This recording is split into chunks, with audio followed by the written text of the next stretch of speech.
tere taas! Täna räägime millestki, mis on tegelikult päris pöörane. Nimelt sellest, kuidas tänapäeva kõige tulisemate poliitiliste ideede juured on ühes ja samas kohas.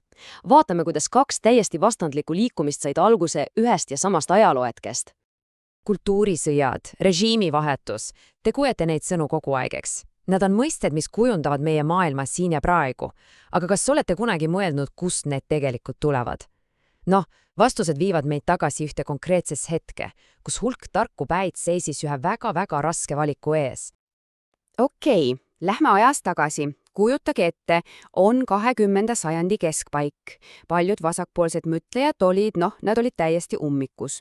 Nad olid sügavalt pettunud nii lääne kapitalismis kui ka selleks, milleks oli muutunud Nõukogude Liit. Nad olid justkui kahe maailma vahel noksus. Mõelge korraks sellele valikule. Ühel pool oli see läikiv lääne tarbimisühiskond, mis lubas vabadust, aga kriitikute arvates tootis lihtsalt masside viisi ühesuguseid konformseid ostleid. Ja teisel pool oli Nõukogude Liit, mis lubas võrdsust, aga tegelikkuses pakkus hoopis repressioone ja totalitarismi. See oli täielik ummikseis ja just see dilemma sundiski mõtlejaid otsima täiesti uusi radikaalseid lahendusi. Ja siit hargneski esimene tee. Seda vedasid mõtlejad nagu Herbert Marcuse, kes ütlesid, et kuulge, unustage ära see vana majanduslik revolutsioon. Tõeline revolutsioon peab olema kultuuriline. Muutus peab algama inimeste peades, meie teadvuses. Marcuse põhiidee oli tegelikult geniaalne ja samas päris hirmutav. Ta väitis, et modernne kapitalism ei rõhu töölisi enam lihtsalt majanduslikult. Ei, see on palju kavalam.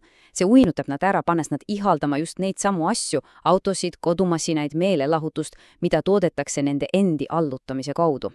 Inimesed muutuvad ühemõõtmeseleks. Ja see viilis Marcuse ühe loogilise, aga oma aja kohta šokeeriva järelduseni.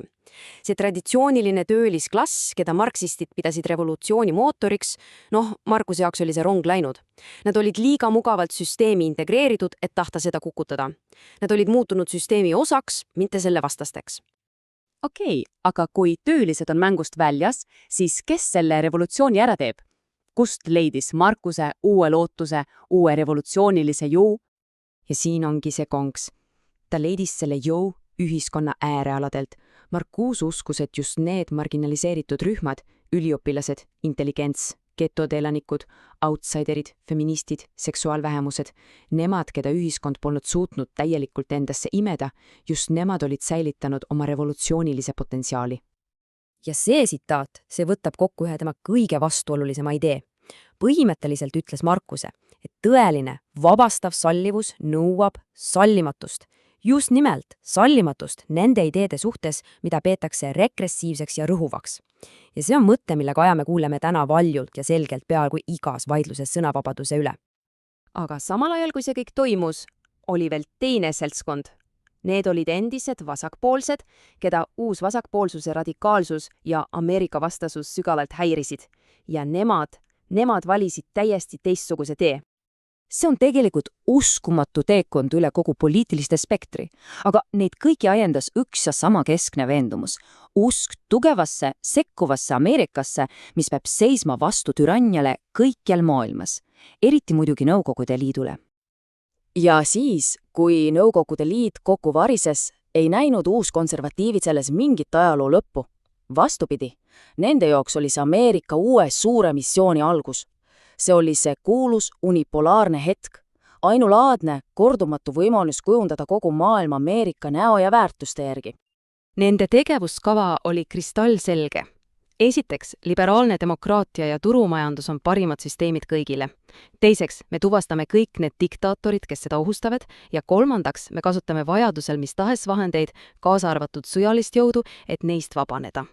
See strateegia tipneski sellistes sündmustega nagu 2003. aasta sissetungi Iraaki. Okei, see kõik on ajaloogu. Aga miks see meile täna korda peaks minema? Sest nende kahe tee pärand on kõikjal meie ümber. See ongi tänapäeva ideoloogiline lahinguväli. Üks karmimaid Marcuse kriitikuid tänapäeval on James Lindsay. Tema väitel oli Marcuse tegelik eesmärk teadlikult tekitada inimestes psühholoogilisi probleeme, et nad hakkaksid tundma vajadust sotsialistliku riigi järele.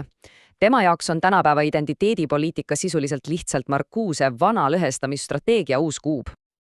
Aga on ka täiesti teine vaatenurk. Näiteks dr. Cornel West ütleb, et me keskendume valedele asjadele.